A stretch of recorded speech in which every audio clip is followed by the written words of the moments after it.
Anneliesa Schafgott. I'm the founder of Impli, and I founded the company in April 2019, where I, had a standing job and decided I really wanted to bring this to market, and I saw the opportunities that this could have in the world, not only in healthcare but also in other aspects of the world.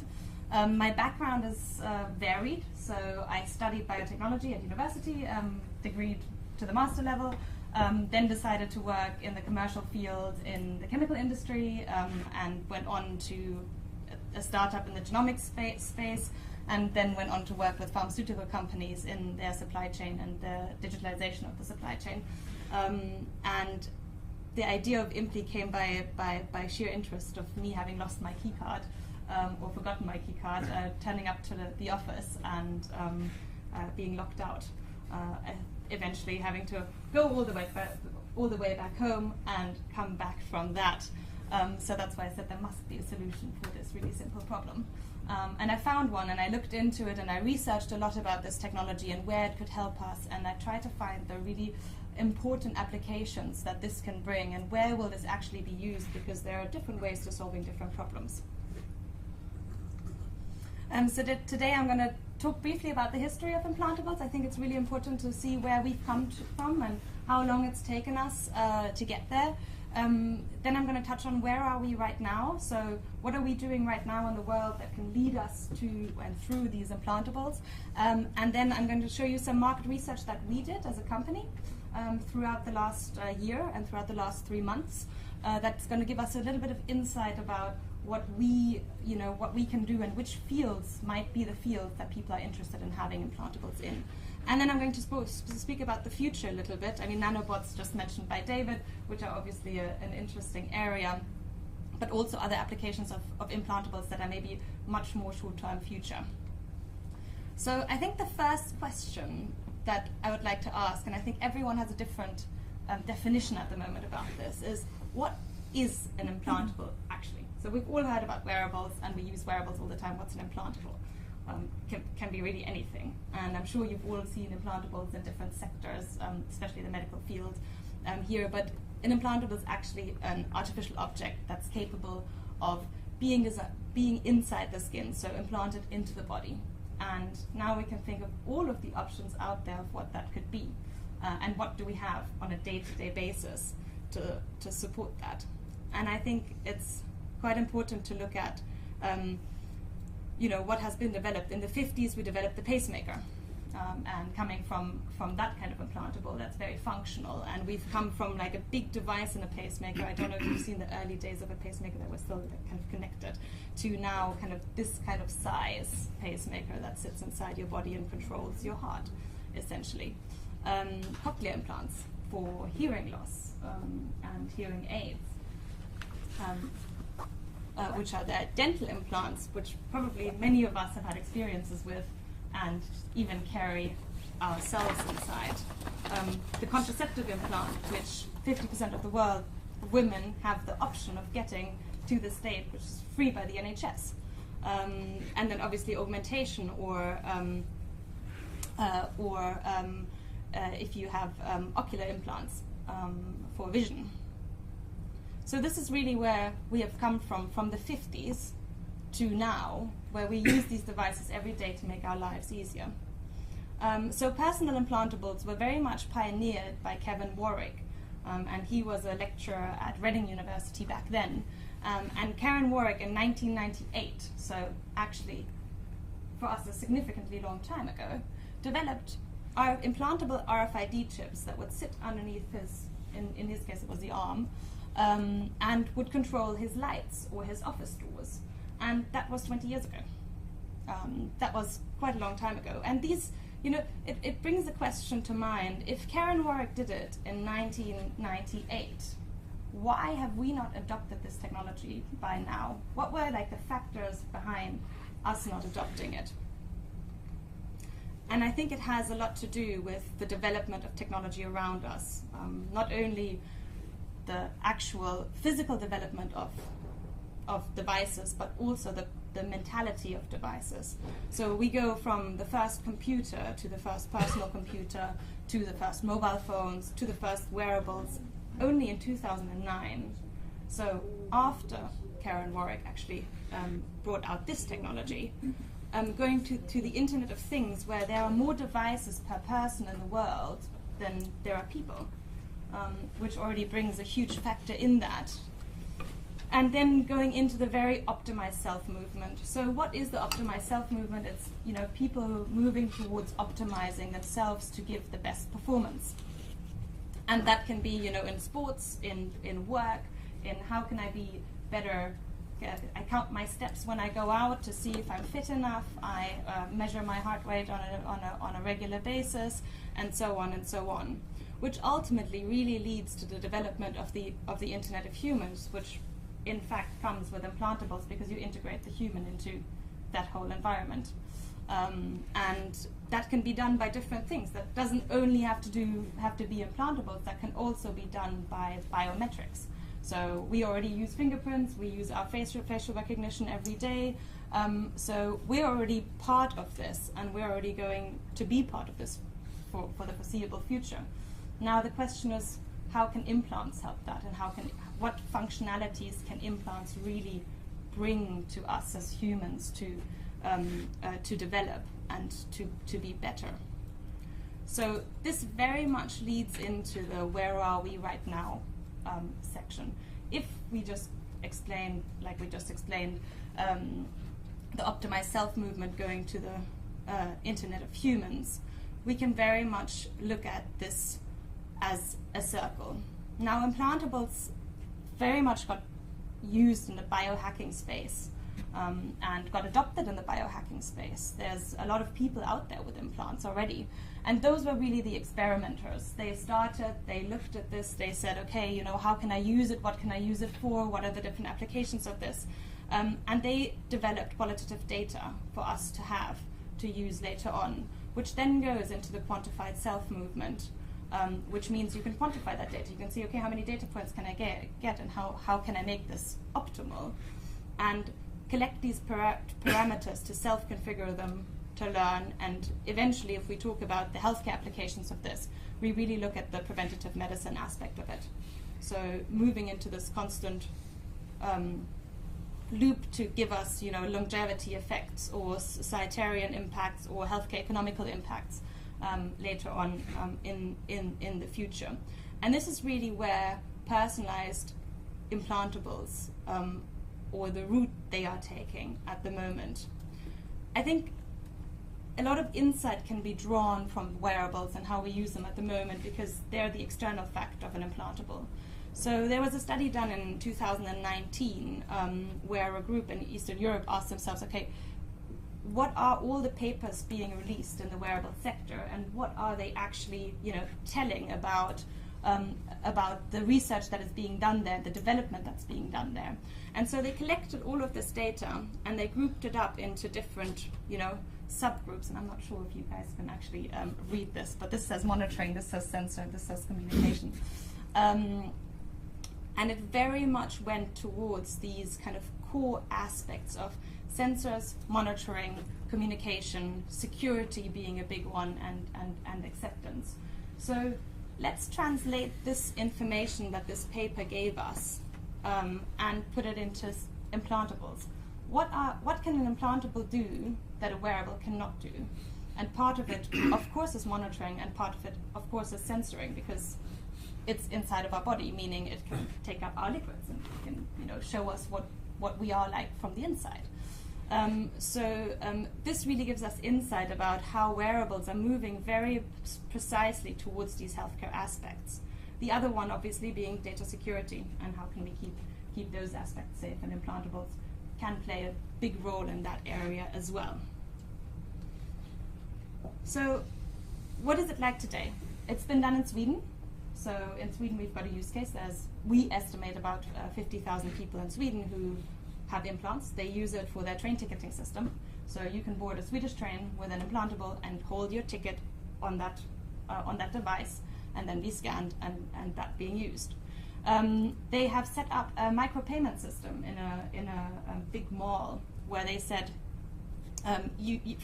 for these 3 days you can pay with your implant for whatever you buy in this mall. And people adopted it really quickly. They said, okay, yeah, great, I'll do it.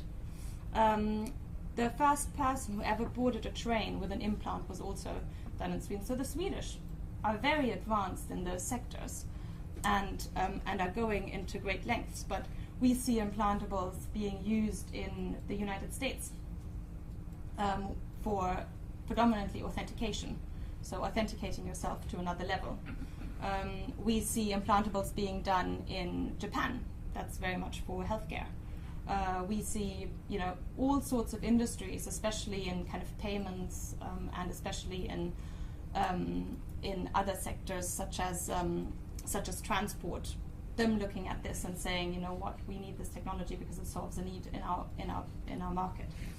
What we get a lot from kind of businesses and where we see a lot is that they say we need more adoption. We need people to show us that they can actually want this, and this is really the route that is going to slowly evolve for them to adopt the systems where we can use this in our daily life, opening our doors, going into cabs, paying, using autonomous vehicles, and so forth. So then we ask ourselves the question, so what do people think? What do people want in Europe from implantables? And where can we go from this? And we asked 400 people in Europe, and this was relatively random, so we did a Facebook ad and asked Europe in that and said, could you please answer the survey for us? And of course we had to mention implantables themselves, and we had to mention our company. So there might be biases I'm going to discuss in a second. However, what we wanted to establish is really, what is the first reaction? The survey was not very long. It was 10 questions long. It was 5 minutes to take. So that was the data from it. We had quite a good gender spread across this, from young age to old age, and it was possibly more towards the older ages that we got a lot of uptake for this. There's one gender bias that we had where we had 60% females and 38% of males answering the survey, but there was no particular bias in age groups per se. Now when we asked them, would you get an implant, we actually had quite a surprising amount of numbers saying yes, I would get an implant. And we had the expected numbers saying no, I wouldn't. And it was pretty even split, 50-50. If we look at, what the others said, so from the, what would people reply to that? There was about 5% of maybes, maybe I would, maybe I wouldn't, I'm not sure. There were 3% who said, I just need more information about this, I don't know anything about it. And then there were 3% who said, yeah, I would, but it would have to have certain functions for me to do that. We looked at the genders, and surprisingly to us, there was no bias. It was pretty 50-50 split on who said yes and no. And if we looked at the age groups and we divided it up, it was very surprising that the age group that was most likely to be willing to have an implantable was 51 and over. The same, obviously, the same was true from 31 to 40-year-olds. The age group that was most against it, surprisingly, was 26 to 30, which is an interesting drive, which was unexpected from our behalf. However, to have 50% of people telling us, yes, I would get one, it's a matter of like, why haven't we done this? Why are we not, why are we not moving into that direction? So we also asked them, what's the most important aspect for you in a company for implants? What would make you decide to get an implantable from such and such company? And 30% of people said it's data security. And I think that's quite prominent to telling us that this is the way it should be, and building good tech and ethical tech is really important in a space like implantables especially. And any implantables company should be focusing very strongly on this. The second part was a clinical approach. Now, for the time being, this has been done in a very underground setting. So was that one part that kept people from doing it, that it wasn't readily available, and they weren't able to just go down the road and get their implant. Was that a factor why it hadn't been adopted? And thirdly, it was functionality, and we know the functionality bit is somewhat due to systems around us not being ready for this. But it's quite interesting with functionality, as this is something that will be a long-term view, but it'll also be a chicken and egg scenario until we get there. Now, when we ask them, what would you like your implant to do? So if functionality is 22% of the reason why you would choose to have an implant from a specific company, then what would you want to use it for? And we went in, and I need to be really honest with this, I went in with this vision of like, people want sensors, people want, vital signs. That's what people want, And when we asked them, there's actually only 30% who said, yeah, I want to know, what my glucose levels are, what my lactate levels are, which was surprising to me because that would have been something that I would have had a bias towards. And 35% for identity is actually really high. In 2014, the European Union looked at this sector and said, okay, this is out there, this is a possibility for identity. Are we going to do this in the EU or not? And they wrote a long paper, I think it was 6 pages long, and said, no, we're not, because of ethical issues, because we can't force upon people to have implants, which is right by them. And back in 2014, and that was earlier, but if 35% of people would want an implant for that functionality, should that be an option in the future? The same goes for access, so accessing your door and accessing your car and going out there. That is also one of the major driving factors. Payments, of course, 34%, which was quite expected. So there was a survey done in London in 2019 in the summer, and they asked 1,500 people, what do you want to pay with in the future? And 11% of people came back and said, I want to pay with an implant, which is a very telling sign of where the whole payment world is going from that aspect. And of course, medical information. Now, this is where our slight bias was in. By mentioning our company name, we obviously put a bias in there because we as Impli, we built an application that interfaces with an implant and holds your medical records at all times, so that if you have an accident on the road, you can be found, people can scan you, people know who you are, and people know your pre-existing conditions. But it can also be used just to communicate your medical history with a healthcare professional, especially when you're in foreign countries. And this really brings us to Impli and the initiative that we set up in London at the moment. So we went into this company saying we want to make people's lives more convenient and safer using implantable technologies. And we looked at all the applications we could have gone into, and we chose an application that was quickly and easily adoptable and would bring immediate value to our customers. And that was in healthcare. So healthcare records that a person can put inside themselves, load up and kind of keep like an emergency card with them at all times, but would also record, your medications that you're on. Many people who are on medications, it's quite hard to remember all of the, drugs that you're being prescribed. And so forth. And we launched this app in January this year. We launched our implantation service in January this year, and we're doing this in London only at the moment to use it as a trial to see can we do this? Are people interested? How much demand is there? And we do this by a very easy booking system. So you book online, you get an appointment, you go to your implant station, which we set up. You download our application and you start using it with your implant. And I can do a demonstration with my implant. That's you. So if you want to see it on a closer level, I'm happy to come around and show you. But there it just scanned my implant. It flashed up in yellow, and you can see my medical information. There is a functionality where we can show you on the implant itself, but this is the app that we use and we've built at the moment. So that's what we're setting up here. So here's a quick overview of the information it stores and the interface it looks like. Now the really big question is, of course, this is very valuable and very useful, but would we get many people using implants just for their medical records. Like, at the moment, we ask people, how do you keep your medical records? 30% say we keep it with our doctor. So is that really like the vision of, or is that enough convenience to convince people to use implants on a daily basis or regularly? And this is really where we ask the question, what are the future applications? What does the future actually look like in this space? If we can do this today, what's the next step after this?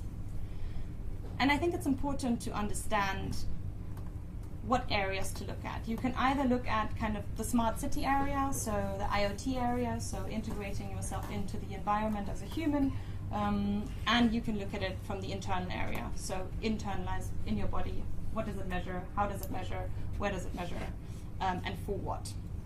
And these obviously somewhere overlap. So applications in smart cities could be access to gyms. This is being done in Sweden, but for sure not in wide market, but access to your car. So we had conversations with car companies, so manufacturers, who said, okay, you know what, your idea is actually really important for us in autonomous vehicles, because autonomous vehicles won't have keys anymore. How can they have keys? Because, you know, we use them, we all use them at the same time, which means that a fingerprint for a car is not an ideal situation because it gets wet and it's difficult to read.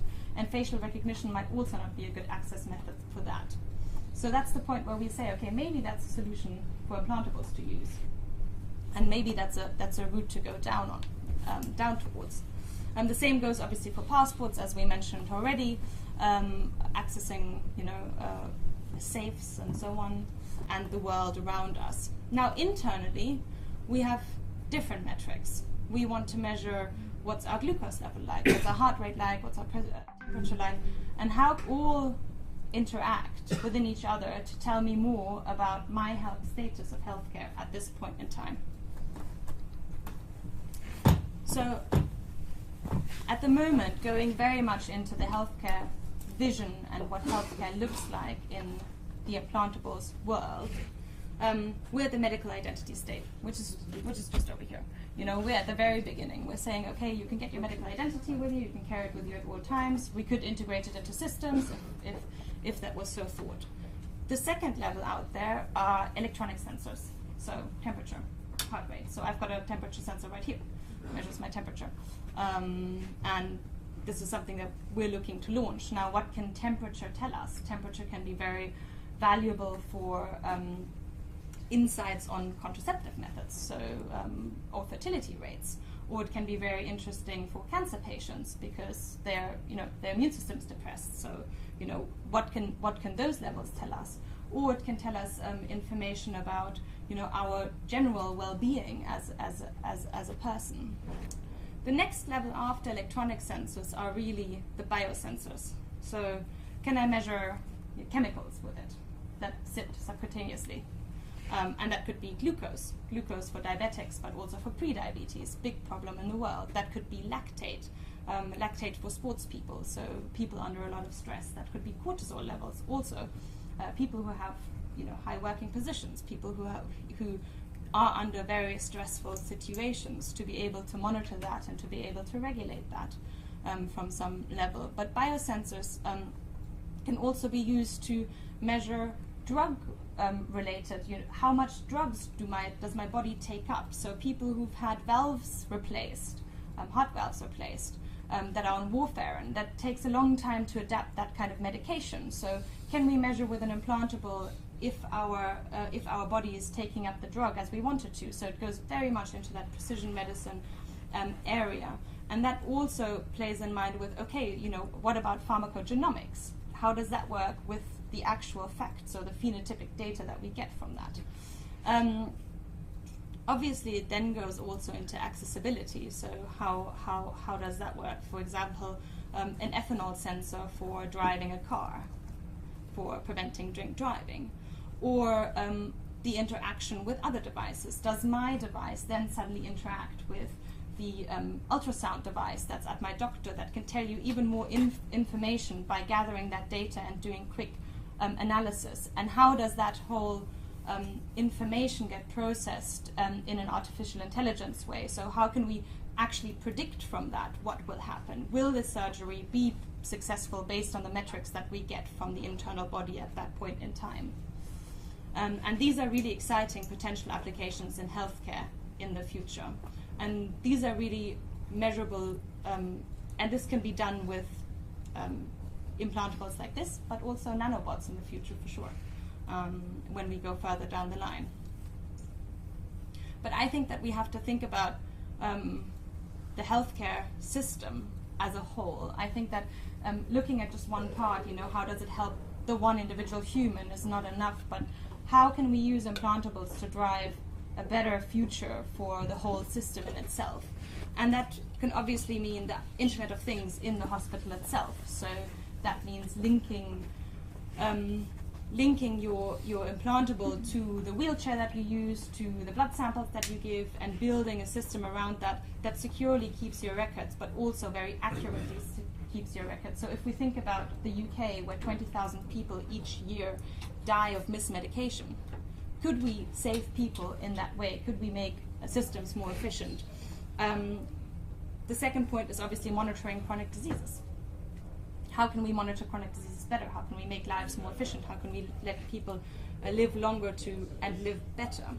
And then obviously the precision medicine applications that we spoke of before, and the preventative medicine applications to alleviate strain on the healthcare system. And all of these together can give us better and faster care, easier disease detection, and then obviously better long-term disease management and automation of our administration processes around it. So this is really looking at the full system out there. Now, implantables are not just healthcare. Implantables can be used for other areas. And I do think there's a strong movement towards that. We as a company focus on healthcare, but there could be many other applications. And you could have one implant that does multiple things. And it allows us to be a better human in our electronic environment that we face right now. And this is really what we do as a company and what we want to bring to the world. And so, thank you very much. Can I answer any questions? Thank you so much, Anna.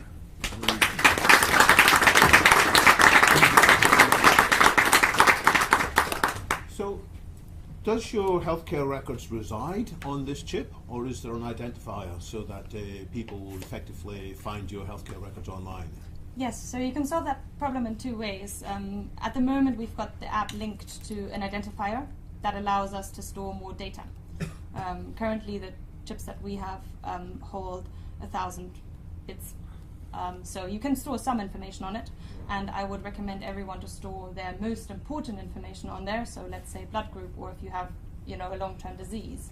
But all the other information I would just store on the app, where it's quite user-friendly. And as we know, every hospital has internet, and unless you're in a situation where there's really no internet, then you would go back to that. So in general, if somebody gets prescribed an important new drug, would they have their chip reprogrammed to include this information? Yes. So you can edit the information at all times. At the moment, it's all editable by the person that owns the device and owns the account, but in the future we're looking to integrate that into medical systems, so that means that a doctor could upload that information directly over there, so that you wouldn't make any spelling mistakes, and otherwise the information would be as correct as possible.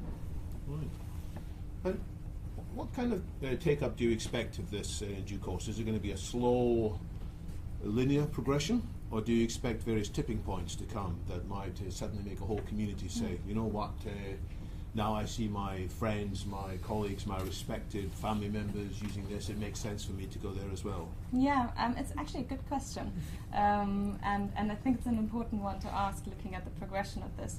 I think it will come with tipping points. I mean, there will be very slow adoption in the beginning, simply because when we asked people, did you know about implants before you did this survey? 50% of people said, no, I have no idea. So that means that there's not even the education that this even existed, which means we have a long way to go on that front, let alone communicating what they can do with it. So there will be a very, very slow beginning, and I think it will come with dragging it from the underground where it is right now to bring it to a more mainstream application. Now, other tipping points come in when we go into sensors. So when a device can deliver more functionalities, remember 22% of people said what was really important to them was functionalities around it. When we bring more functionalities, there's going to be more adoption because it's going to give us more convenience or more applications of it. So it's just a matter of time and going through these steps that we will get to that point. Phil? Say, for instance, if I had an implant and I was kept ill, and how would a medical team know that I had it? Say, a paramedic. Yes, we of course get that question quite often because it's part of our system that's currently still somewhat amiss, and it's a very important aspect for us. So we started in only London. So we've got lots of competitors globally, and they focus on all sorts of markets. We focus on only London because we want to create that system. So we communicate with ambulance services, with paramedics. I send emails out telling them there's so and so many Londoners who have this device. And we want to set this up. So we really want to do this just in London so that we can prove that the whole ecosystem actually works. And it'll be a chicken and an egg scenario for quite some time before we get to kind of the mass adoption. But if we don't start somewhere, they will never pick it up from the level, from the institution itself. Because if you go to the institutions, they have an ethical battle to fight with this technology that the person, the individual, doesn't. Roland? If you have an implant patient with an implant, do you need an equipped doctor, or do you work according to a standard that can be read by any of these devices of your competitors? It can be read by any device. So if you had an implant, I think that answers your question. That's near field, no? Yes, that's NFC. That has a unique identifier. Currently, that's how we work, that you can integrate it to the application. Yes, but they need your application. There is no general kind of medical implant reading standard to which these applications conform. Currently, not that we know of. Okay. We're trying to set up an association around this. We're trying to work with regulators.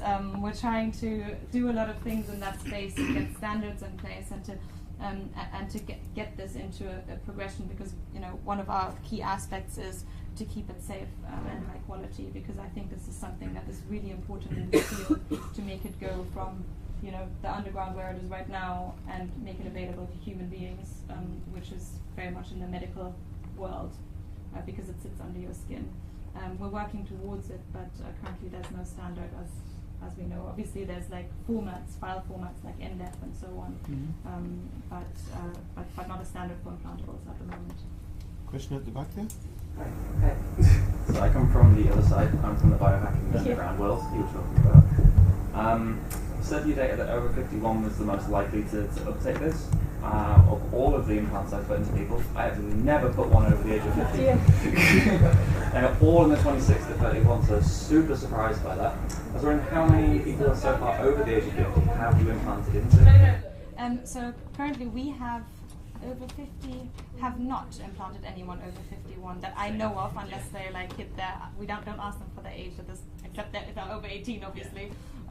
But so not that I know of. I just find interesting the data skewed the opposite to what I'm seeing in the real world. Absolutely, I think it has to do, and this is just my analysis of the data. Bear in mind, we got this data kind of last week, so there's a lot of thinking going on and strategizing in the company as well on how to interpret it. I think the move for the over 51s is because they're more faced with medical problems generally. So that could be one driving factor. The other driving factor could be that they're less about the invasive side. So they might be open to more procedures in that way. I think why they haven't gone to the underground community is because there are not so many. Yeah, I get it. We look scary. I get it. No, that's not what I wanted to say. I'm aware I look weird. No. But they're just not in that world. They might not even be informed about it. So this is really why taking it from that community that did a really great job of developing and promoting this and bringing it to a level where the 51-year and plus might actually have access to it. And we actually speak to a lot of elderly care homes, and there's big interest in there for having implantables because of the obvious reasons. Cool, thanks. Julia? Yeah, thank you. So, if I understood correctly, you have more than one implant currently. One is for reading your medical information, and the other one is for reading your body temperature. So, my question is, do you need to scan every implant separately, or they can communicate and convey their data to one centralized feed? Yeah, so we're not yet at the point of interaction between implants. So they're devices that don't have batteries, and I think that's really important because having a battery under your skin is quite problematic and quite difficult. And then otherwise, how would you harvest energy to give like a live stream of information over? So you do need a reader, and near field communication, so NFC, is very much near. So you can't read it from a distance either. Right. So you've got a 1 centimeter distance that you have to read it. So at the moment, yes, you do have to read them individually. That being said, I don't think there's an NFC temperature sensor out there at the moment. There might be in the medical device world. I'm not quite sure. We're hoping to bring one out at some point, but this one, for example, and don't do this at home, is one from the animal world. I just experimented and saw, can we do this? Is this feasible? What can we do with it? And it gets read by RFID. So thank you. And also you said that when you're reading, actually your phone is sending energy to your sensor, to your implant. Yes. So that's how the NFC works. So there needs to be a device that sends energy into the semiconductor that sends information back. So that's how there's a quick information of exchange. And that's how we don't need a battery to do this with. But it's the same as credit cards or Oyster cards. There's no battery in there, but it receives a pulse of energy from the reader. Yeah. Correct. Tony? Yes. I have very few, very quick, short questions. Do you have a website? How much it costs? Can I get it? I'm over 51. You're over 51. So I would qualify. Are there any licensing problems that you may have? Are you considering it? Are you outside the sphere of big implants like prosthetics? And the final one are about brain implants. I finished it. Exactly. Very interesting questions. I have a very long question on that one. Yeah. So yes, we do have a website. Impli.org is the address. You can find us there. You can obviously find us on social media under Impli World, and follow us there, please. Yes, you can get one. We're live. Considering regulations. So this is something that we've had many discussions about. We've had a lot of research being done. Currently, they're unregulated devices. There is no regulation. We're trying to get through to regulators. We're trying to make regulations around this because it's so important for us to build regulations in this space so that we don't have, another crash in this, and actually manage this time around from 1998 to now to bring it onto market and actually bring the benefits I can to give people. you one feedback. Yes. There's one implant that's going to be regulated in America by FDA. This is the Neuralink implant. Absolutely. So Yeah. it's a precedent. It's a bit of a different device than what we have. So personal implantables to Neuralinks. I think there's like a step, and that I guess goes to your last question. I think there's a step in between, and we're kind of the step before that. Before you would get a brain implant, you're probably more likely to get an implant that helps you every day.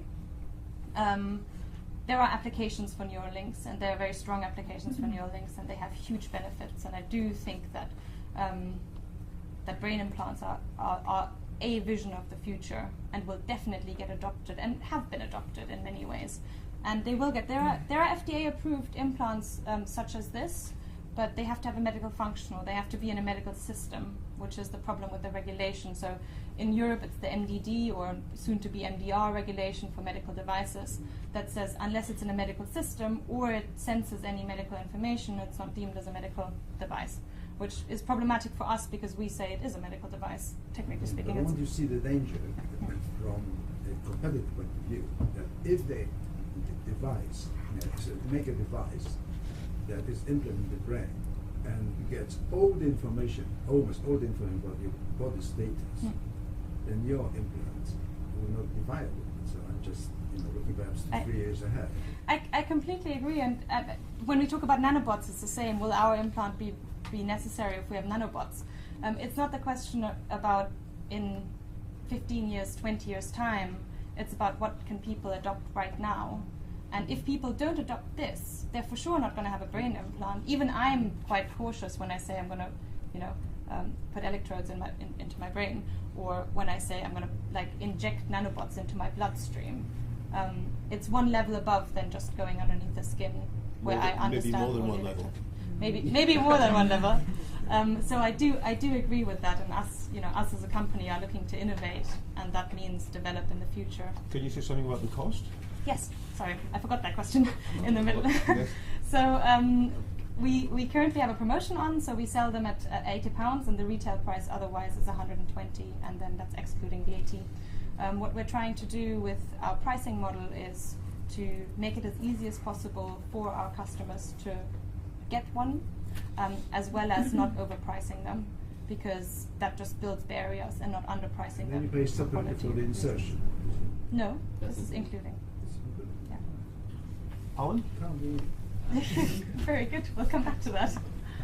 So, I understand you're representing the technology in an aspirational manner. You have something to help the world, which is great. I want to hear all that. But at the same time, one of the sort of missions of the London Futurists is to understand opportunities and risks. Yes. So I also want a sort of a balanced expose of all the things that can go wrong. And just to give an example, I work in technology, and Bruce Schneier, one of the big security gurus, has written extensively about the Internet of Things, because there was a lot of aspiration for the Internet of Things, and he's written about how, from a security perspective, it's actually quite a disaster, because most devices have got no cautionary, security model. So that's just a request for a dialogue. More balanced on the risks, because it might be positive as well. Because if I hear more about the risks, I'll be more willing to believe it's been assessed, and not a lot of new technologies, especially, go wrong very easily.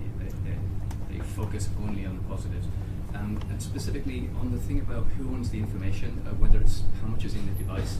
I think Tim Berners-Lee, the guy who is credited with inventing the internet, he has been continuing to work on a project called Solid, which is about letting individuals own their own information when they're interacting with things on the internet. And it's morphed into a company called Inrupt, and Bruce Schneier works with him.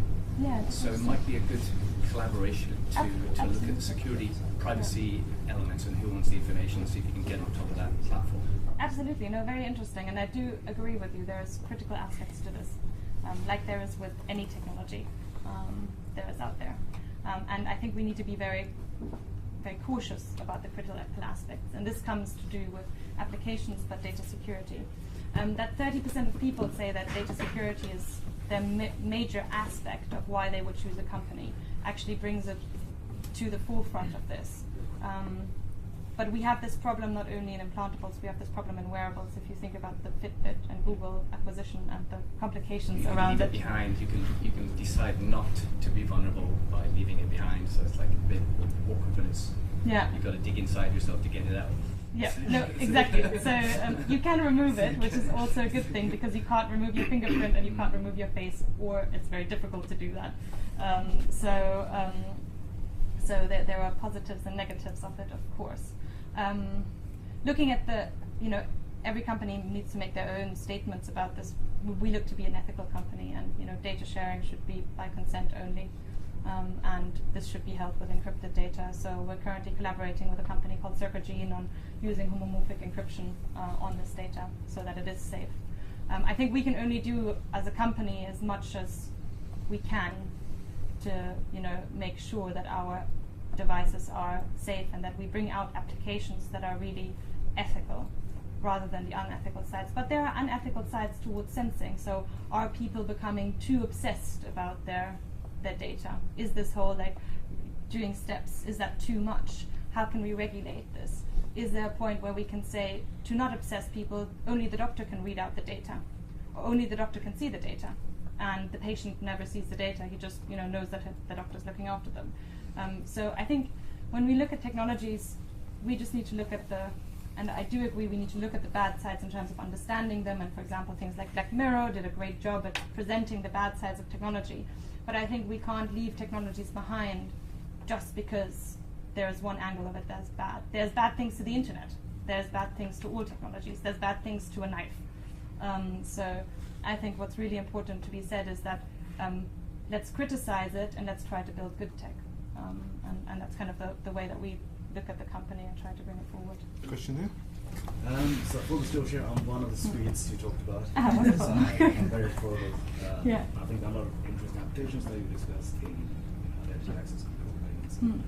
On a technical level, I guess to be cynical, they're essentially reading and writing data in a passive way. It just happens to be that it's inside your body. It's not easy to steal. It's not easy to but I guess it would be interesting to hear what the next step is. 10 years from now, but what is the first active powered device? I don't know. You are looking at or that you see. From active powered devices. Yes. So, we're in conversations with a lot of groups in this space. And some groups are coming up with really interesting ideas, harnessing energy from the body themselves, ideas around that, ideas how you can use this energy to give an active stream. I think that's the most innovative that we've seen so far. It's not easy to build that technology into the body. It has been done before, but we're still a long way away from commercialization. So if I talk about biosensors, I think that's within the next 10 years. If I think about active devices that send a signal out, I think that's within 20. And is there any particular application they seem to be driving? Something that we need that thing for, essentially, that would get us there? It's a good question. There's many applications that could be really useful for, and we can think of many because it can send a continuous stream of information forwards. I'd have to think about that more strongly. Do you have a comment on that point? Yeah, mine's to follow up to this. Yeah. There's been a LiPo battery implanted into the arm here. You use key charging, wireless charging for it. What kind of battery, sorry? LiPo, lithium polymer. Lithium polymer. It took one hit and then it expanded and exploded inside his arm. Was not a pretty day. So that's the reason not to rush ahead and put batteries inside the Yeah. I think the implant was about this big. It was huge. Yeah. Yeah. That's not a service you're offering. No, and not in the near future until that goes through some stage of development. I think to that, lots of people have tried this external energy charging mechanism. The problem is the skin is not like a device. Even if you put your phone onto a wireless charger, it gets really hot, and you feel things getting really hot really quickly inside of your body. So that was the experience that other people had in this ReLam. But I do think that there's a great space that will open up in 20 years' time, going for active devices. I mean, you can think of the monitoring aspects of it. Roland? On the current NFC devices, if you get one and you find after some time that it gets hacked, other people can pretend that you are you, then you want to get rid of it and get an update. Is there a standardized way of getting rid of them? Obviously surgeon can cut open and dig, but is there something standardized that you go in with a needle, click into the implant and pull it out?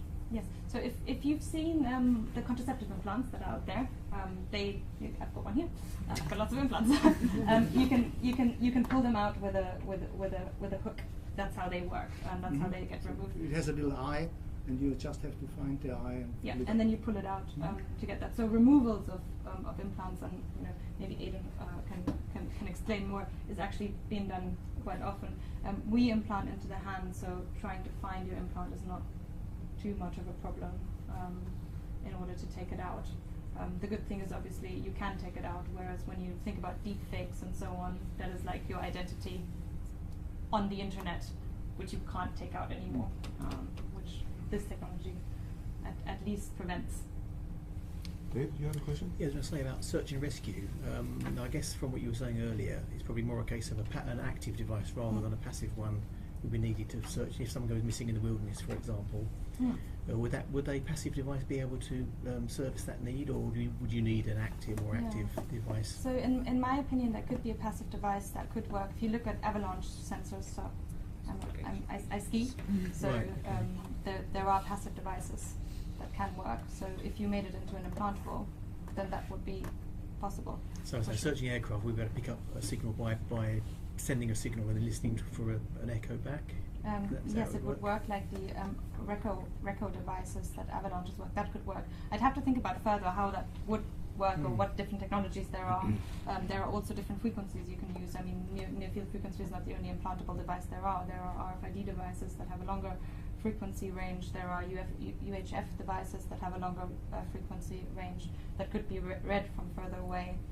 It would just be a matter of seeing what are the ranges that you're looking for and more details around that.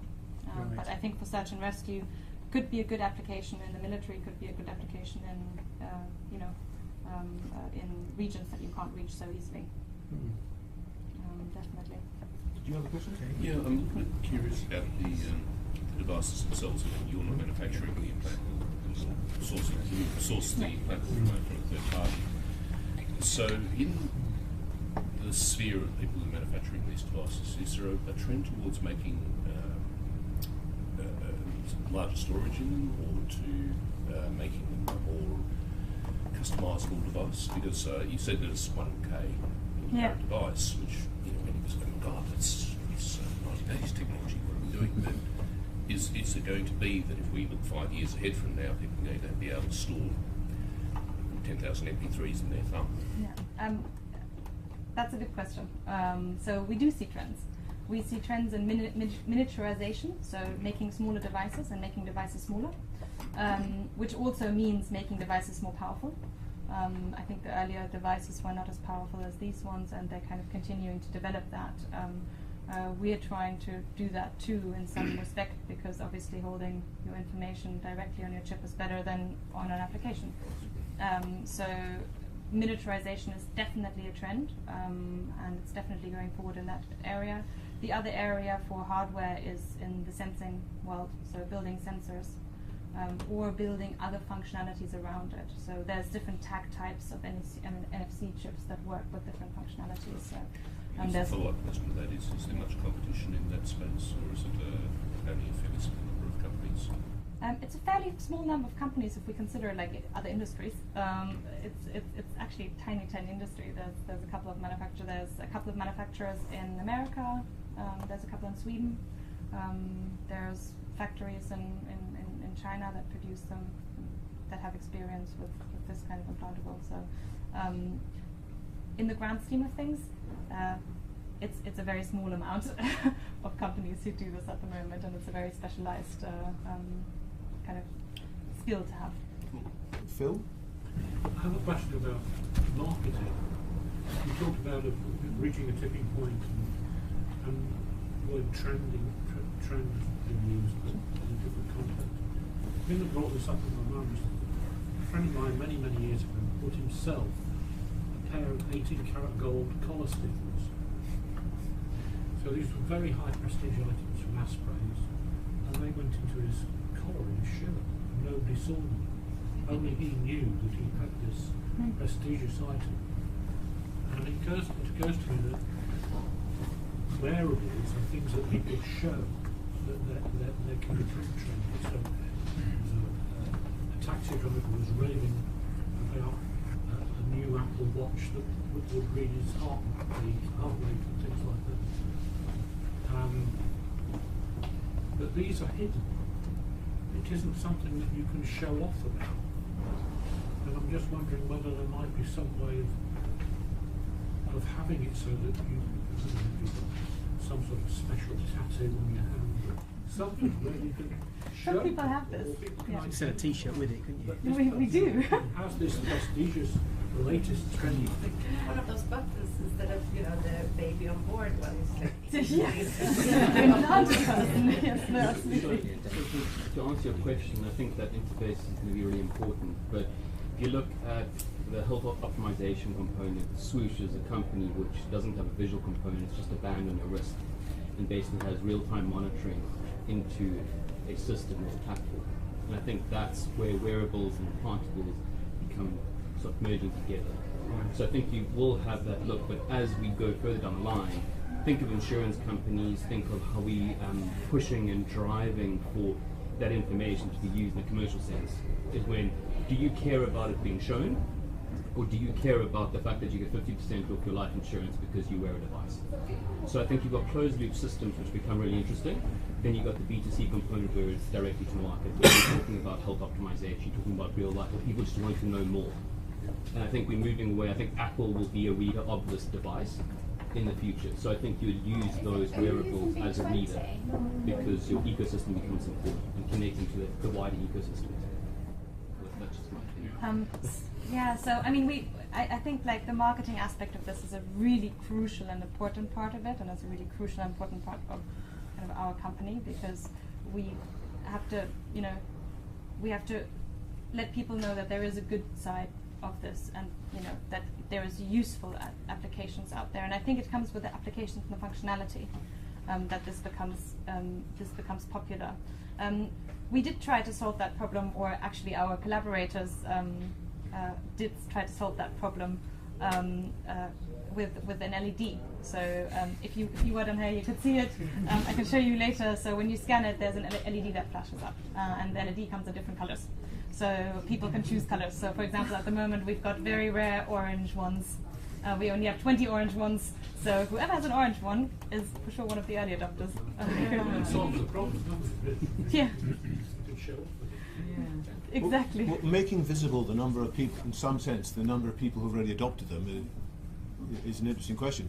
What surprised me from your opening remarks was the number of people in Sweden who already have these, because if you'd asked me, I'd have said maybe in the hundreds, but Yeah. I think you said... No, it's a lot more. They've been doing it for a long time. Yes. I think that's important. Like, I think 2012 or 2014 they started. I'm not quite sure when they started with this, but quite a long time ago. So they've been doing it for years already. So, and they had a big use case. I mean, if someone would tell me you can put your Oyster card into your implant, I would be like, yeah, for sure, because I lose my Oyster card all the time. Alan? So we've heard about sensor-based implantables, where it's basically read-only. The information comes out of the body. But I think I remember Kevin Warwick's. He did an experiment with his wife had a sensor, and he could think a thought and she could feel it, or vice versa. So there was active response in the body. So have you got any information about the opportunities for those things? Are you involved or interested in those things as well, where there's some state change in the body as a result of the implantable? Yeah. So very interested in it. Not involved in it at the moment, just because we do have a research angle of the company, but we're looking very much at trying to commercialize just the base of it, rather than going into very advanced figures, which also goes into neural pathways and neural implants. I think there is use for it. So there are many people who think, so if you know, for example, Body Data Space in London, they talk about the vision of communication with implants. So can they identify hands and gestures, and how can they interact with our communicating world around us?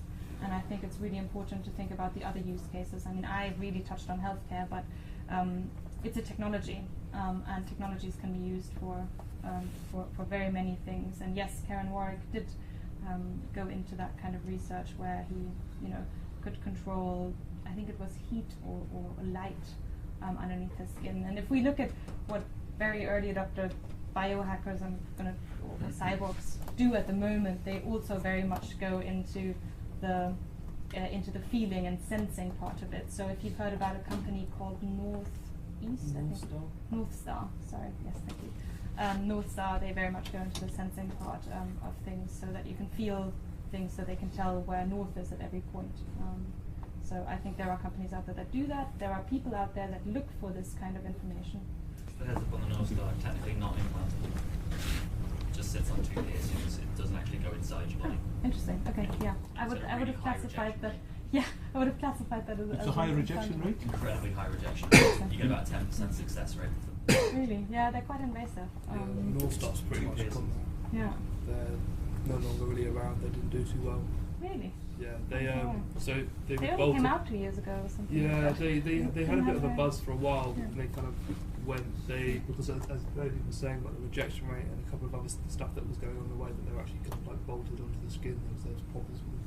Yeah, they were also quite big. They were like devices. Yeah, like they that were huge. large. They started from the chest. So Yeah. I have known people that have had them and Yeah. not had them anymore. So Yeah. I mean, the safer side of the stuff that you guys are doing is it's so small and the chance of rejection is really not that high at all. It's a massively different approach to doing something that's actively powered and something that's that large. So. Yeah, so actively powered, and those are really tricky questions to answer. That's why we're not doing them. But there are companies, so there are people out there who like try to measure electromagnetic waves to feel certain things. So that's some people in Barcelona are working in that space. So there are other applications, just not that commercially available. Yeah, I was thinking we've talked quite a lot about the physical health, area where this can be applied, but the very, in day and age, very topical of mental health as well. And we touched upon medication, and I'm thinking of the vast, amount of people taking antidepressives and anxiety and things like that, which also kind of touched on whether this one can sense whether these medications work, and one can tell a doctor, I'm feeling better by taking this medication, but I'm wondering if there's actually any way that it can be proven that it does indeed work, or is that too alien? Is it only a person that can say, I'm actually happy, or is there a way that the device can actually sense whether that particular antidepressive works? I think, Does that make sense? I think for clinical trial Because, companies, mental it's, health issues is just such a topic, absolutely. today. For clinical trial companies, it'll be really revealing how much is actually a placebo effect of the drugs that we take. And I mean, if you know the study with the horse, with the two horses that got the same medicine and they suddenly both got better, so it's not just a human thing, it's also an animal thing, the placebo effect. But yes, so that would be one of the applications in the future. So you could think about doing that with biosensors.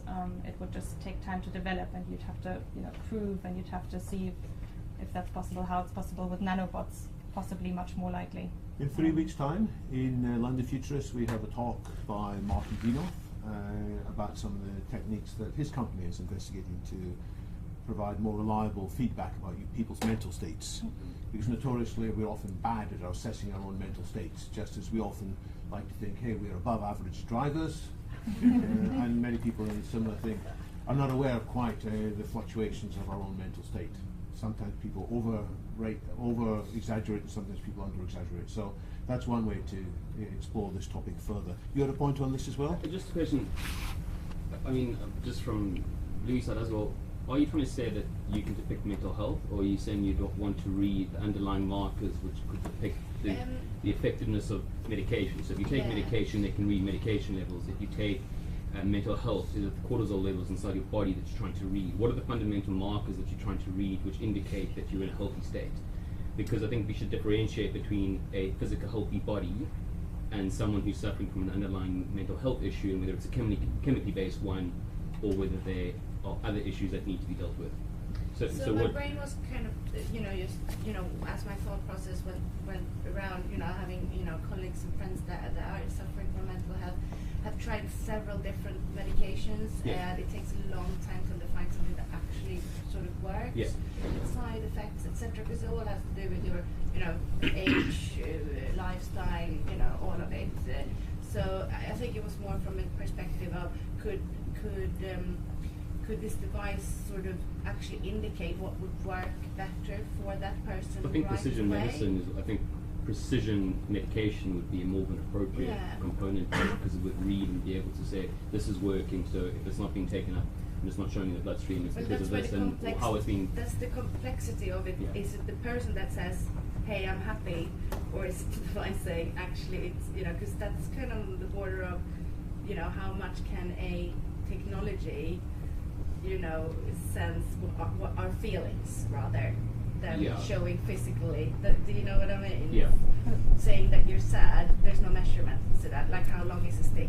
Well, we have hormones that we could measure along that rate. Thinking from a purely scientific perspective, as in there could be ways of in the future maybe developing things that could sense sadness or unhappiness or lack of energy or depression, and at the same time there could possibly be the flip side to discovering drugs or seeing how effective are they.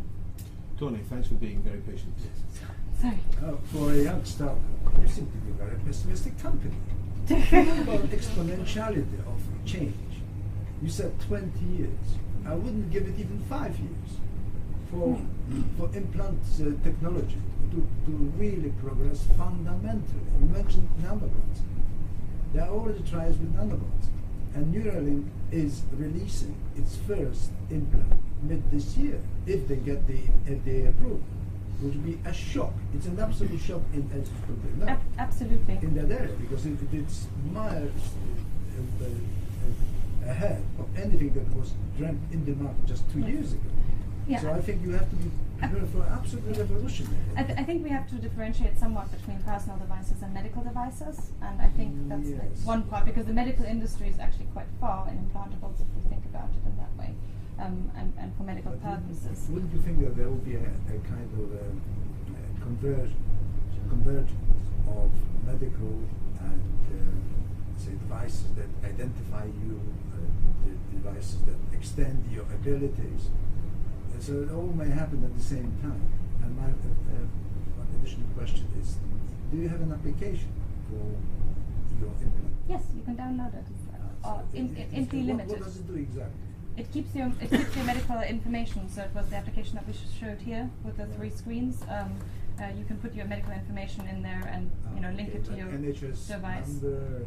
Your NHS number, if you have pre-existing medical conditions that are very important, if you're on certain medications. 1 kilobyte is it? So that's directly on the chip, but we link to a unique identifier that links to the app.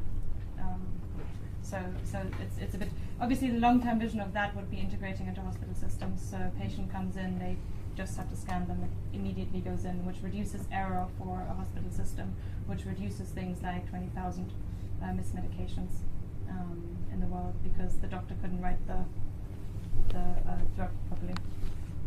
So there are, I think, to the thought of 5 years or 10 years or 20 years, I think there's a differentiation between, yes, in 5 years' time the technology will be there to be able to do this reliably and in people, but will it be mass adoption? I'm talking about the pioneers. Yeah. And I think the major problem, not major problem, technological, will be a legal problem. How do you legalize that? Absolutely. And protect the person's identity. So that's, the complexity of it is just enormous. Because if somebody hacks to your body, essentially, in a few years' time, manipulate, do things that you don't want to. Exactly. And it starts at the very beginning. When we had our first sit-downs with our lawyers, we started with our privacy policy of our website, Just think positive. And and very, very positive towards what we're trying to do and towards the future for this, because I do think that we will find a solution to work around it. But when we sat down with our lawyers and we sat down our privacy policy, so they were like, so what do you do?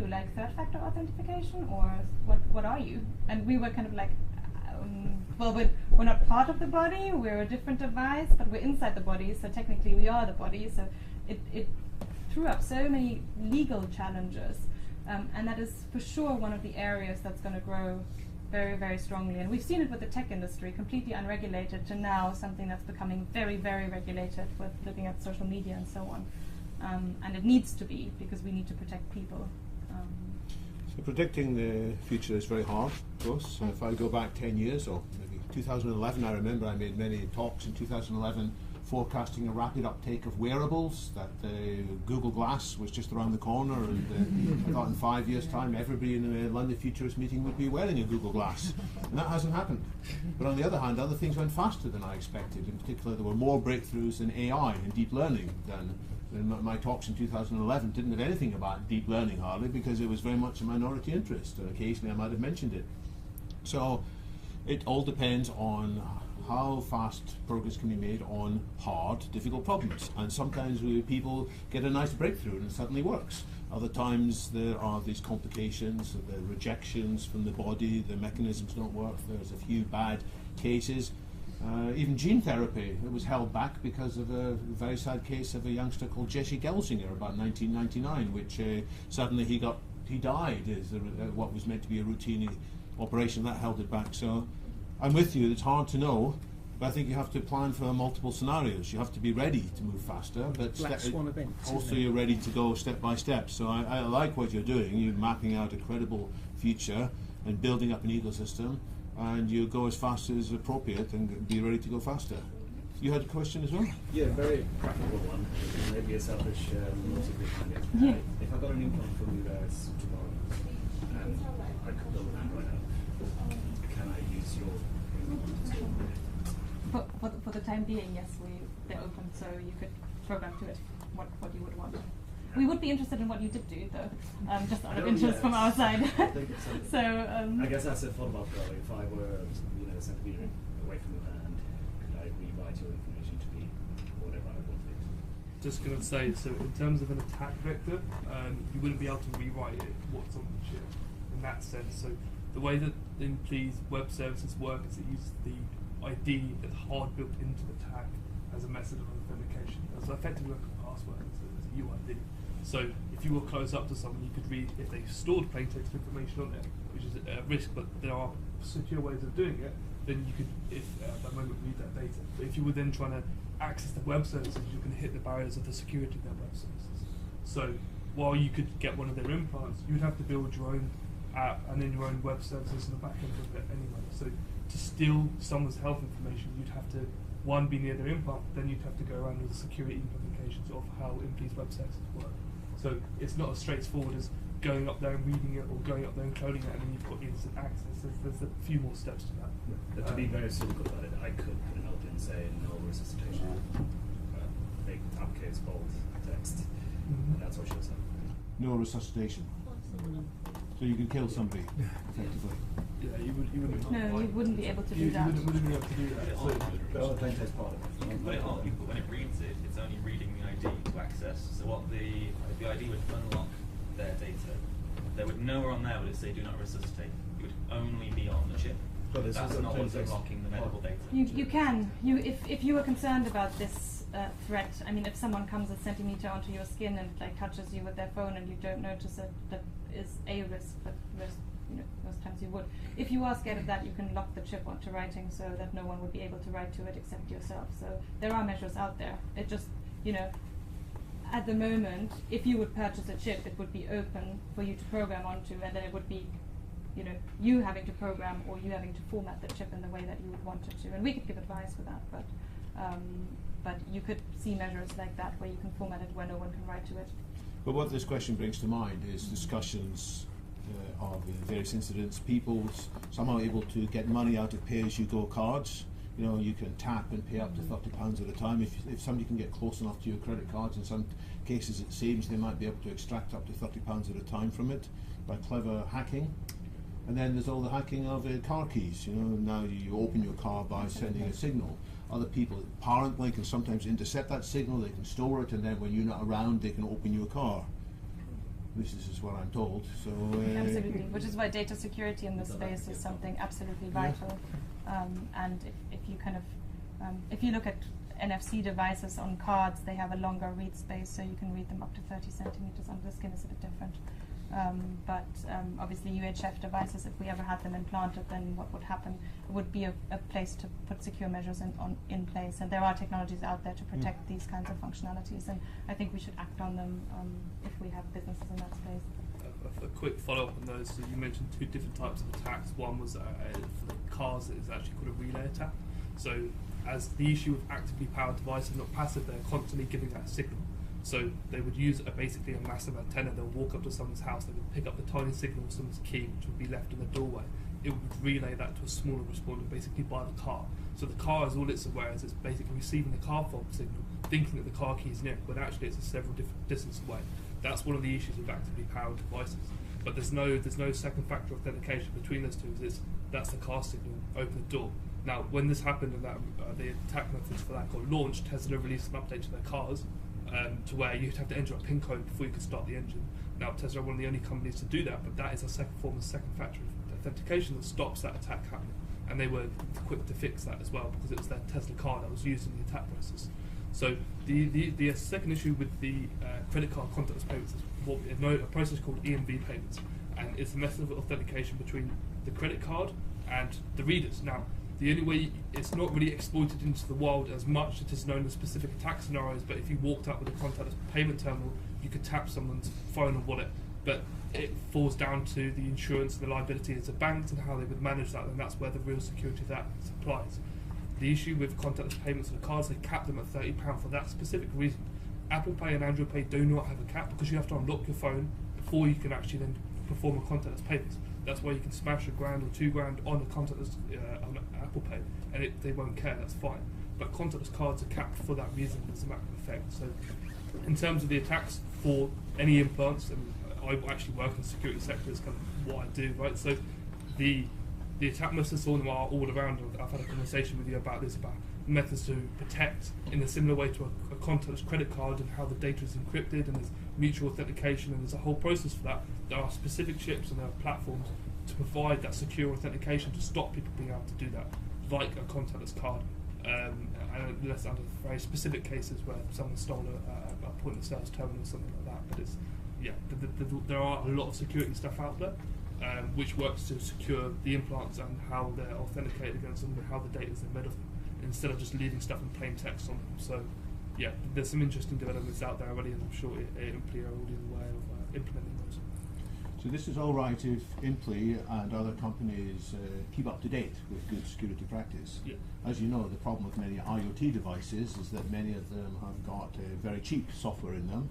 There's a race to the bottom to produce these devices as cheaply as possible, and many devices bought from overseas don't have very solid security in them. So are you foreseeing a future in which everybody who gets an implant is aware of these things, and they don't just implant with the cheapest solution that happens to be bought from Amazon? So it's an interesting one. So the issue with IoT and the difference between IoT and why it should be separated from implants is because IoT is Internet of Things. These are not connected to the internet unless there's a phone by them, and then you have to have a specific application for that. So there are a whole load of range of different implants out there. Some have security features and some don't. So yeah, it's an interesting one, but there are definitely implants that have been made specifically for security purposes, and they perform against ISO standards to make sure that they work in a way that's safe and secure. So yes, China, loads of brands, they will dish stuff out without doing proper pen testing, and I've mentioned about pen testing before. It's a very important thing to do, especially against the web services. It's what we do as a day-to-day. So as long as companies keep their end at the core and they design their stuff as a secure point of view, and they keep and maintain that, yes, you'll be more than fine with this stuff. But there's so much security features out there, and technology and processes that can be put into place to properly secure this. I think what I would add to this is, of course this will happen.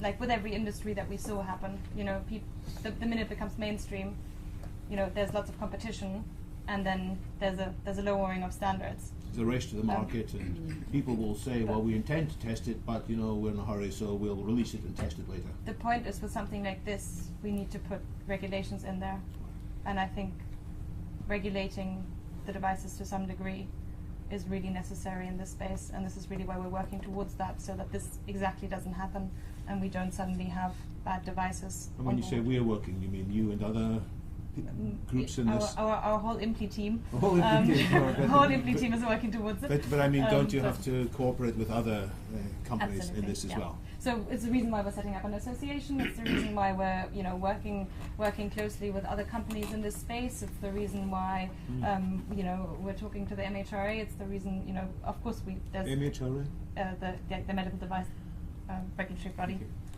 Alan, on this? So this is absolutely fascinating, and it brings up not just the security thing, but who's to blame when something goes wrong. And so you already mentioned when something's inside you, who owns it now, and so the legal aspects, and I think this is all part of the picture. But there's also, with the security thing, with awareness, there's practices that people have to take responsibility for. So with your card in your pocket that somebody could skim, you can get a wallet that sandwiches your card, so it can't be skimmed when it's in the wallet. I heard as devices get more advanced, they can start having functionality in them, like firmware. And some existing devices, like pacemakers, already have firmware, and they have many of them have remote update features. And there's a discussion in Spark on the radio show in Canada, where the software developer who has a pacemaker and knows that it can be remotely updated was arguing for legal access to the software of her pacemaker, so that she could satisfy herself as a security expert that she wasn't more vulnerable than she was willing to be. So there's some fascinating stuff, but it's all about awareness and privacy, access, safety, mitigation. I mean, of course, and that's what I kind of meant. We're going to go into a future where these things will come up, and we as a population will have to deal with it as they come up, and we'll have to prevent as much as we can, and kind of legislate towards the human and towards making sure that safety comes first. And on this point, yeah, I also think there's also a point where you could draw the line in the sand and say, like you said, is that people need to stop trying to shift accountability and become responsible for their own lives. They start going onto the internet, putting the information out there. They don't come back later saying, I didn't put that, I didn't expect that. It's you want the benefit of the system, but you're not willing to play the game inside the system. So there's also going to be a point where someone says, I would be accountable for me, and I think we're getting to the stage where Google's, the Facebooks, they're starting to draw the line saying, fine, you now opt in and consent. Therefore, you are to a certain degree limiting your own right by your own choice because you're giving that consent to do it. But you've got to be accountable at some point. And I think shifting the blame at the moment is what's happening. We've got to be honest and say, take accountability.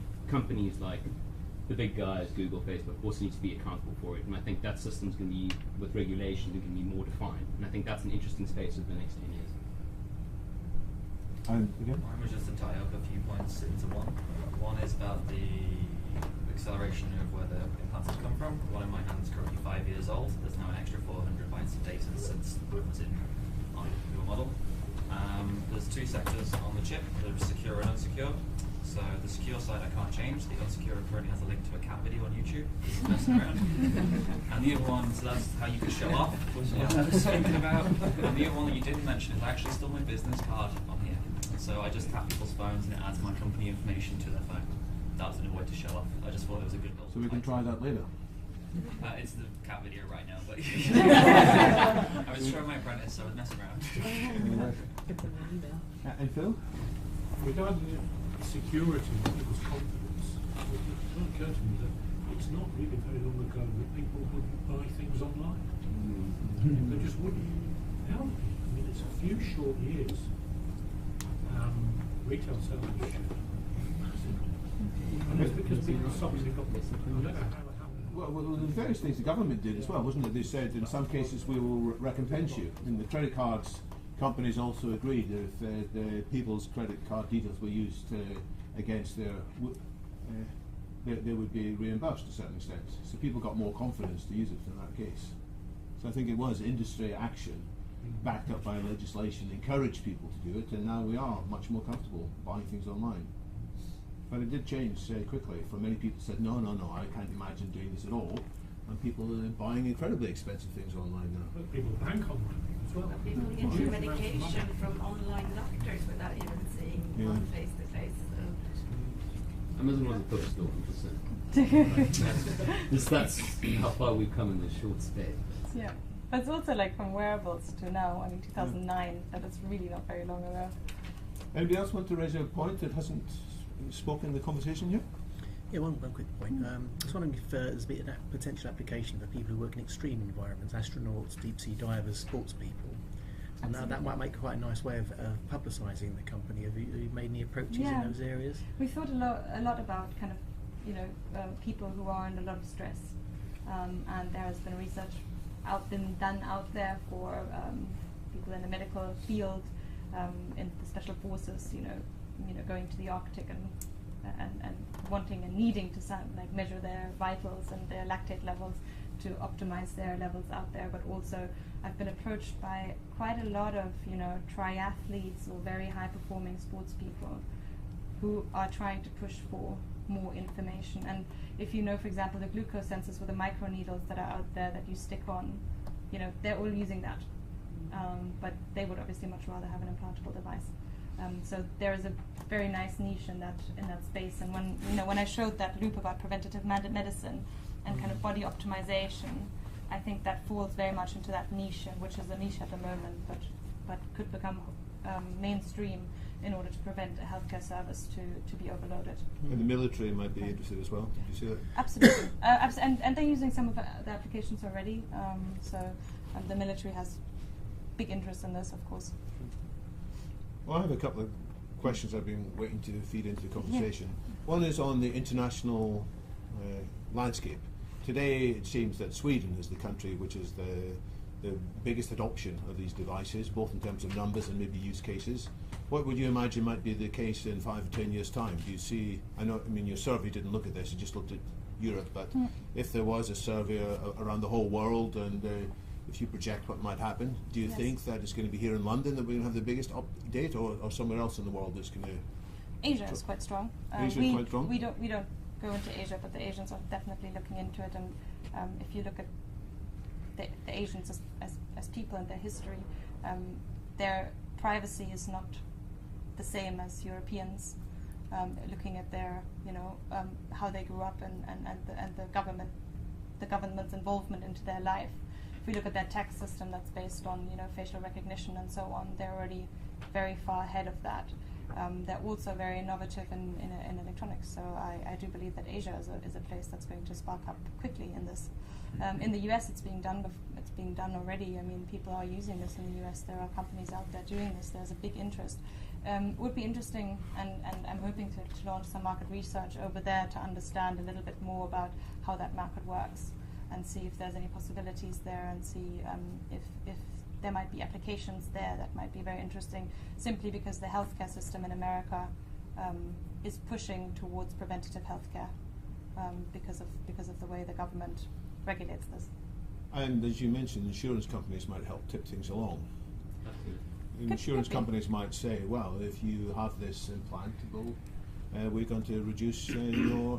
Could be. I mean, we've seen in the wearables, it's nothing new to us. We've seen it like in that space. We've seen it with our phones, it's already connected. We've seen it with genomic data, if we look at that, and 23andMe and what they've been kind of doing. It could be a version of the future, and it's probably a very, very likely one in order to assess risks. So just to add to that, an actual bank, Sparda Bank over in Berlin, so they offered to give it an implant with their home insurance. Yeah. Offered to give people an implant with their home insurance. Yeah, to work with NFC locks on their doors. Yeah. And that was this year. Well, that was recent months. I say this year. Yeah. So they put locks on the doors that can only be opened by people. Yeah. Yeah. So basically, you would use your hands to unlock the door and allow them into the building, and that would be provided free as part of the bank's insurance, which was one of the bigger things that happened for that. Do you have any idea what the take up of that has been? No, it's mainly done by our German lot over there. That's not directly with us. So. It was quite interesting. Also, I'm German. Oh yes. So I kind of followed that story a little bit and read a little bit up on that. It's quite interesting. They only launched it in Berlin, so they were very targeted about their audience that they did this with, and it did have some uptake. I mean, it's a bit of a trend in Germany at the moment as well. Going over there, which was surprising for me as a German, because normally they're quite critical. But in this field, they're actually quite far along. Well, Berlin's a very special city, isn't it? Yeah, Berlin is a special city. Yeah. I was just going to say the black boxes in cars is also the same thing for insurance. Install this in your car, it's 50% off your insurance. Because they can measure how you drive. Yeah. At first, people thought, I don't want these black boxes in my car, they'll know where I'm driving. Still don't have one in my car. It's more to know how fast I'm driving. That scares me rather than where. Vitality is a very good example. Vitality? Vitality. So Discovery, which is a South African-based company, created Vitality, which basically incentivizes benefits. So they sell the insurance, car, whatever it may be, and they loop it back through a program like Vitality, so they give you discounts on different aspects. So then they said, actually, going to a movie once a month meant that you were going to live longer, therefore they gave you access to cheaper movies. And they've developed that process, and now they've gone to China and the UK, and they've done significant advancement. And Adrian Gore, who's the CEO there, has focused on saying the next stage is the next evolution of what they're doing now, effectively, because they can get more accurate data with closer reading points, so bias sensors. I think that's where it's leading to. So it's an interesting space. Based on what, I mean, I've got a question for the audience now. Based on what you've heard, is there anybody who says there's no way I'm ever going to have an implant? It's like a biased question. How should I rephrase that? Maybe how many people have an implant already? The people coming to this talk. Well, I guess there might be instances. No. All right. So, if the people hadn't been here, what are the strongest arguments people would still give against implanting ever? Implanting. So I still don't really know enough about the physical experience and also the consequences. Like, do I have to be wary of MRI scans? You know, does everything have to be taken out, or will something just get ripped out of my body accidentally because I'm not aware of the consequences of adopting something? Because it's like a new thing, so you've got to get your head around it. Yeah. No, I agree. And how painful would it be? You know, it's like, can you compare it to something else that's already painful? The same amount. It was no more than a slight. So obviously, in the insertion with the needle, it feels like something's going through your skin, and it was a relatively quick process, less than 5 minutes. It's clean, and there's a slight dull ache for about 20 minutes, but I've now got full functionality of my hand. I haven't got loss of grip or anything like that, and you'll see some slight swelling and the bleeding stopped. And that was less than 3 hours ago. Yeah. Will it set off the airports now? It doesn't set up airports. I've taken many flights since It's a then. metal in it. It's a metal inside. Is it magnetic? Is it magnetized? Copper inside a bioplastics. Copper coil to catch the energy. So it could heat up if there was a field that was changing, for example, because of induction. Like, so it was just a science sold. Yeah, no, and many people ask that question about MRIs, and you know, is it compatible? Yeah. It's compatible with an MRI. You know, you'll for sure be able to see it in the MRI, but it doesn't. You know, it doesn't kind of bring your hand up to the magnet or any other situations that you can imagine. So induction chargers, like so, you know, in Starbucks, you can put your phone on a plate and charge up your phone. If you put something that's conductive in between that, it's possible that you get induced current that then heats up the material. So that's, you know, I wouldn't. You know, I'm not an expert in the consequences of implants. So I would like to understand what the consequences are. Not that we've seen. I mean, I have a charger that is inductive, and I have put my hand on it many times, but not maybe. Like It might be that it's ruled out by resonance. It can't, you know, can't that do damage. that doesn't. You need to tune it. Human centered design, which you're making an attack caution.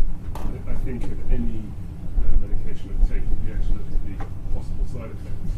None of those that I just totally, I look at and I'm aware of, and I'm a rational person. I think, well, potentially I'm going to benefit from this rather than suffer the detrimental consequences of a reaction. And there's so much more we're talking about that I think it is, you know, eventually the incentive for people to do this will just tip.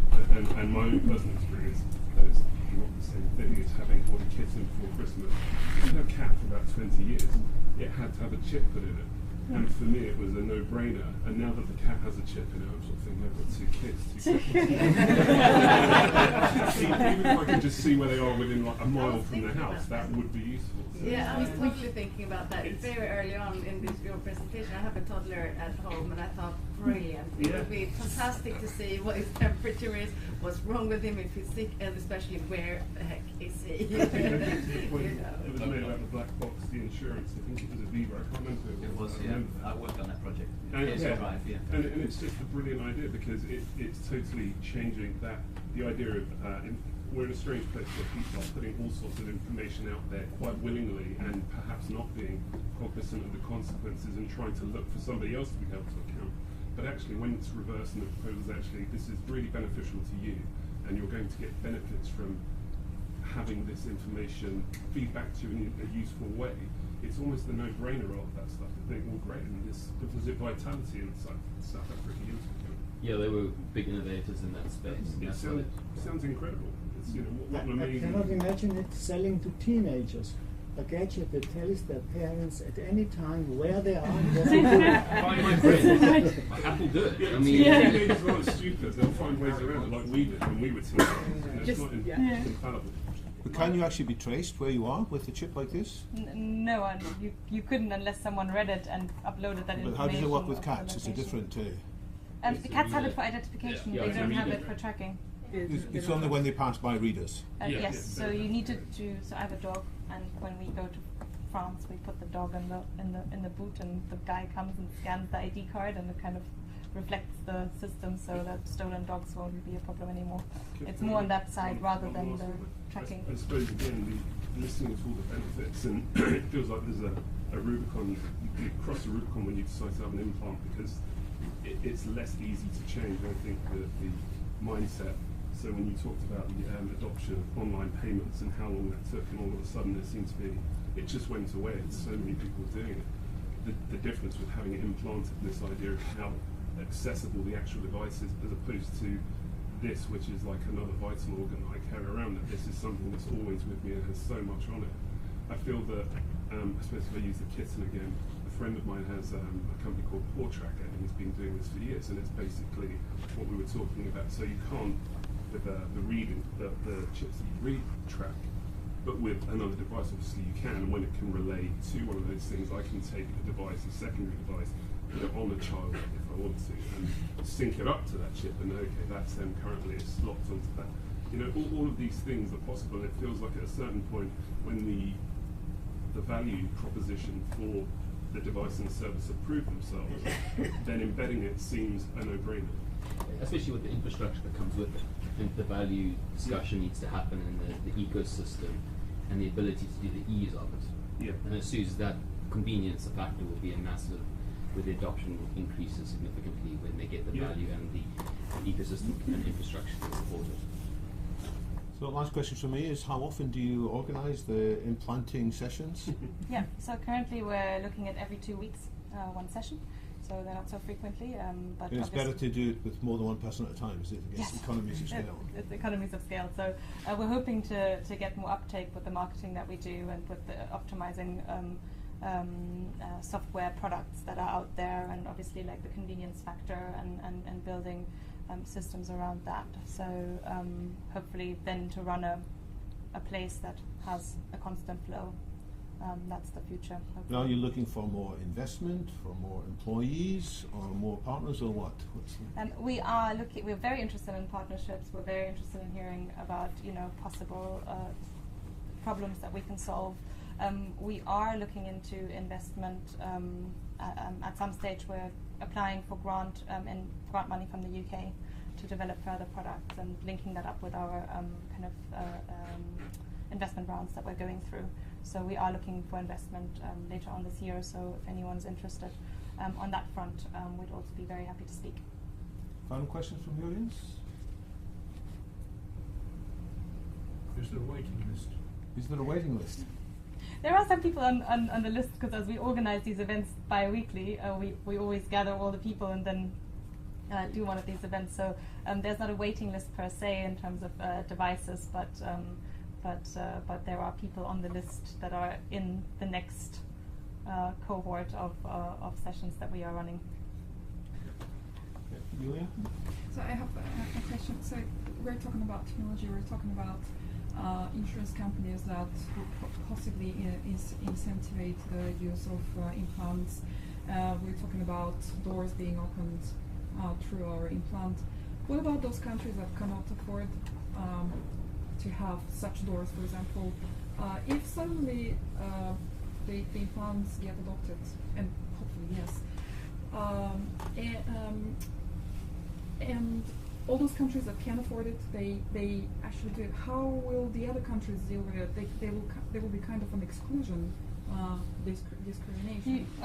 You have that with every technology, right? when the first mobile phone was invented, not everyone could afford it because they were quite expensive devices, and they were for sure first adopted in certain regions and not in others. You'll have that with commercial technology for sure to some degree. However, it very much depends on the need you're trying to solve in certain areas with this technology. It doesn't have to be in this very commercial space. It could be in a very non-for-profit way. You know, you could say we're helping immigrants keep their medical data on them at all times because we know that they travel a lot, which means that they don't have their medical records with them. So there are non-for-profit ways where you could bring that to people, or like in Africa, where you know a lady might give birth in one clinic and might end up in another. You know, and you might want to have the patient record with her rather than with the clinics itself. And as everyone now has a mobile device, wherever mine is, as everyone now has a mobile device, even in the developing countries, I think it's an interesting aspect of this technology actually being used for good applications out there. Absolutely, yes. Please don't take my question as critique. It was more, since we were talking about disease prevention and monitoring, very precise monitoring of our health conditions. It was more like an ethical question. Yeah. But it's not for you to decide, obviously. No. That is very true, and I think that we should use technology for good. And I think there should be aspects out there, and we're looking at, you know, trying to find aspects that could be really helpful in the non-for-profit sector, and where these technologies can actually also be used where, you know, they are actually needed. So if anybody in the room has such an idea, or if anybody watching the video in due course has such an idea, get in touch with Simply. Yes, please. I'll ask you to thank Anna-Louise in a minute. I'll just mention a couple of other things. There is a chance to continue this discussion informally. We'll move out of this room shortly and move towards a nearby pub. So if those are interested in having a wider discussion about futurism, wider discussion about the good things that can happen with technology and the risks we have to face up to, then it's a chance to do that in the pub. We also have online discussions. There are various things. There's a Slack that's, if you go to londonfuturist.com, you'll see a link and an invite to London Futurist Slack. There's another possibility to discuss things. Forthcoming meetings coming up, as I mentioned already, in 3 weeks' time there's an event with the speaker Martin Dienoff, who is going to talk about what can we sense about the human mental state, how can we do that by analysing voice and other things, and how can we accelerate more people being in a good mental state as a result of these tools and a better awareness of our mental state. There are a number of other London Futurist meetings. I'm giving a talk myself, not in Birkbeck, but in Newspeak House. I think it's on the 5th of March, which is in the middle of the week, on what I've called Towards a Techno-Progressive New Deal, which is what are the social changes necessary to get the best benefits for everybody for technology, rather than just possibly benefiting the rich or the well-off. So that's a broader discussion. You'll find other things online too. I found this a very useful discussion. I'm much wiser now about the various opportunities that are here and now. Of course, I'm still interested in nanobots in due course, but I realise that the full Kurzweilian vision of nanobots rejuvenating me might be later than the very practical solutions that are being developed here now. So, Anna-Louise, thanks very much. It's been a real pleasure having you.